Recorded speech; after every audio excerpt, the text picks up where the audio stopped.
আমার এখনো খেয়াল আছে রাষ্ট্রপতি একটা ভাষণ দিচ্ছিলেন। তো ওই সময় সম্ভবত ঘূর্ণিঝড় বা কোনো কিছু আসছিল।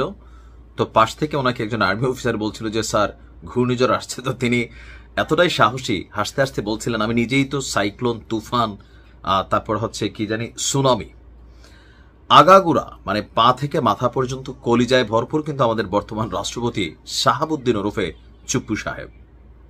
আওয়ামী লীগ সরকার কর্তৃক যিনি মানে একদম রাতারাতি আসলে জিরো থেকে হিরো হওয়ার সুযোগ পেয়েছেন শেখ হাসিনার দয়ায়, তিনি হচ্ছেন আমাদের মাননীয় রাষ্ট্রপতি জনাব শাহাবুদ্দিন চুপ্পু।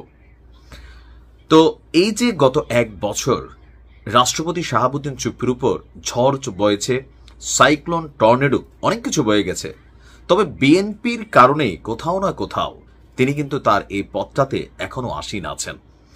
এই যে বর্তমান পরিস্থিতিতে আগামীকালকে জুলাইয়ের ঘোষণাপত্র প্রকাশিত হতে যাচ্ছে, তো আজকের দিনে এসে আমাদের রাষ্ট্রপতি যে বক্তব্য দিয়েছেন এই বক্তব্য শুনে আমি 100% শিওর শেখ হাসিনা তিনি নিশ্চয়ই অবাক হয়েছেন, আশ্চর্য হয়েছেন যে হায় রে চুপ্পু, সময় বুঝা তুমিও কথা বলে স্নেহ করে ডাকে আর কি। যাই হোক, কি এমন বক্তব্য দিচ্ছেন যে শেখ হাসিনার ঘুম প্রায় হারাম করে দিচ্ছেন।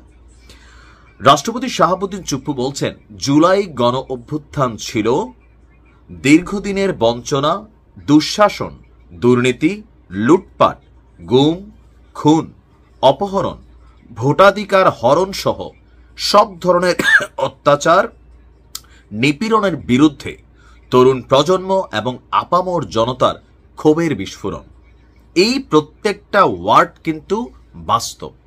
এখন আওয়ামী লীগের যারা ফ্যান ফলোয়ার আছে বা আমরা যারা বিভিন্ন দলগুলোর সাপোর্টার আছি, আমরা মনে করি যে না ভাই, আমার নেতা বা আমার নেত্রী ক্ষমতায় থাকাকালীন যা করতেছে সবই জায়েজ। এই সেন্সে কারা থাকে যারা দল ক্ষমতায় থাকলে সুবিধার ভাগিদার হয়, কিন্তু আবার যারা সুষ্ঠু রাজনীতি পছন্দ করে, যারা মনে করে রাজনীতির মানে হচ্ছে দেশ সেবা, জনসেবা, তারা কিন্তু এই জিনিসগুলোকে পছন্দ করে না। তো রাষ্ট্রপতি চুপ্পুর এই বক্তব্য শেখ হাসিনার যে শাসনামল, সেই শাসনামলের একটা ভয়াবহ চিত্র কিন্তু তুলে ধরেছে। এখন এই ঘটনাগুলো কি বাংলাদেশে ঘটছে? অবশ্যই ঘটছে, ডেফিনেটলি ঘটছে। এখন আপনি আমারে গালি দিতে পারেন, কিন্তু এই কথাগুলোকে অস্বীকার করার সুযোগ নেই।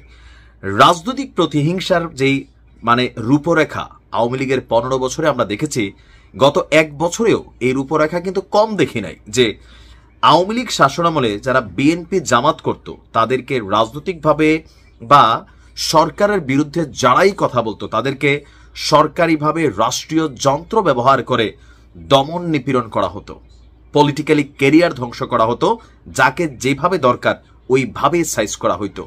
তো গত এক বছরে কি আর পরিবর্তন খুব বেশি ঘটছে? হ্যাঁ, কিছুটা উন্নতি হয়েছে, বাট একবারে যে সব বদলাই গেছে তা কিন্তু না। গেল 3 দিন আগে হিউম্যান রাইটস ওয়াচের যুক্তরাষ্ট্রভিত্তিক যে সংস্থা, তারা কিন্তু একটা প্রতিবেদন দিয়েছে যে এখনো বাংলাদেশে আমরা দেখি কথায় কথায় কিছু হলে আওয়ামী লীগ বলতো তুই শিবির, তুই জামাত, আর এখন বলা হয় তুই আওয়ামী লীগের দোসর, এরকম ট্যাগ কিন্তু এখনো বন্ধ হয় নাই। তো শাহাবুদ্দিন চুপ্পু তিনি আপনার বলছেন যে এই বৈষম্যমূলক ফেসিবাদী ব্যবস্থাকে বিলুপ্ত করে গণতন্ত্রের পুনঃপ্রতিষ্ঠা, জনগণের ক্ষমতায়ন এবং মত প্রকাশের স্বাধীনতাকে সুনিশ্চিত করাই ছিল জুলাই অভ্যুত্থানের মূল লক্ষ্য। আর এই বক্তব্য দেওয়ার পরে যেই পত্রিকাগুলোতে এই নিউজটা হয়েছে, শাহাবুদ্দিন চুপ্পুর 14 গোষ্ঠী আওয়ামী লীগের নেতাকর্মীরা উদ্ধার করছে। কেউ বলছেন মির্জাফর, কেউ বলছেন বিশ্বাসঘাতক, কেউ বলছেন বেঈমান। কিন্তু আপনি ভাই একবার চিন্তা করছেন, আপনি যদি চুপ্পু সাহেবের জায়গায় থাকতেন আপনি আরো 2 লাইন বেশিই বলতেন, কারণ জলে বসবাস করে আপনি কুমিরের সাথে পাঙা নিবেন, এটা কিন্তু সম্ভব না। এই মুহূর্তে রাষ্ট্রপতির যে বর্তমান অবস্থা, তিনি কিন্তু জলের মধ্যে আছেন, আর আশপাশে যারা আছেন তারা ওনারে দিয়ে কি কি করাইতে পারেন বা কোন ধরনের চাপ প্রেশার তিনি নিচ্ছেন, এই বিষয়টা একমাত্র এক আল্লাহ পাক জানে, দ্বিতীয়ত চুপ্পু সাহেব ছাড়া আর কেউই জানে না। তবে ওনার কথাগুলো কিন্তু সত্যি ছিল। ভালো থাকুন, আসসালামু আলাইকুম।